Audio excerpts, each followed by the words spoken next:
Clip number 1150۔ اس clip میں آپ قرآن پاک کی سورہ سجدہ کی آیت نمبر 24 سے 26 تک کی تلاوت، ترجمہ اور تفسیر قرآن صراط الجنان سماعت فرمائیں گے۔ بسم اللہ الرحمن الرحیم۔ ترجمہ: اللہ کے نام سے شروع جو نہایت مہربان رحمت والا ہے۔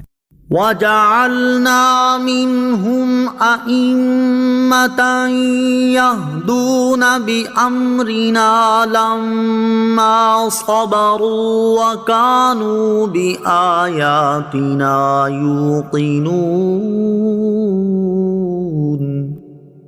إِنَّ رَبَّكَ هُوَ يَفْصِلُ بَيْنَهُمْ يَوْمَ الْقِيَامَةِ فِيمَا كَانُوا فِيهِ يَخْتَلِفُونَ۔ ترجمہ: اور جب بنی اسرائیل نے صبر کیا تو ہم نے ان میں سے کچھ لوگوں کو امام بنا دیا جو ہمارے حکم سے رہنمائی کرتے تھے اور وہ ہماری آیتوں پر یقین رکھتے تھے۔ بے شک تمہارا رب قیامت کے دن ان میں اس بات کا فیصلہ کر دے گا جس میں وہ اختلاف کرتے تھے۔ وَجَعَلْنَا مِنْهُمْ أَئِمَّةً، اور ہم نے ان میں سے کچھ امام بنائے۔ یعنی جب بنی اسرائیل نے اپنے دین پر اور دشمنوں کی طرف سے پہنچنے والی مصیبتوں پر صبر کیا تو ہم نے ان میں سے کچھ لوگوں کو امام بنا دیا جو ہمارے حکم سے لوگوں کو خدا عز و جل کی طاعت، اس کی فرما برداری، اللہ تعالیٰ کے دین اور اس کی شریعت کی پیروی اور تورات کے احکام کی تعمیل کے بارے میں بتاتے تھے، اور وہ ہماری آیتوں پر یقین رکھتے تھے۔ یہ امام بنی اسرائیل کے انبیاء علیہ السلام تھے یا انبیاء کرام علیہ السلام کی پیروی کرنے والے۔ صبر کا ثمرہ اور اس کی فضیلت۔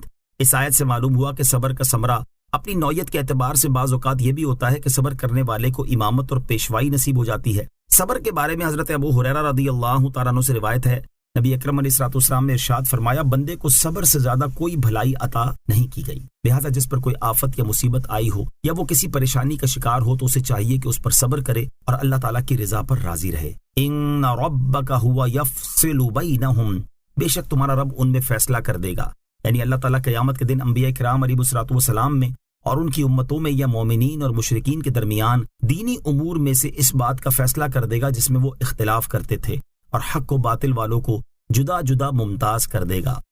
اولم یہد لہم کم اہلکنا من قبلہم من القرون یمشون فی مساکنہم ان فی ذلک لآیات افلا یسمعون۔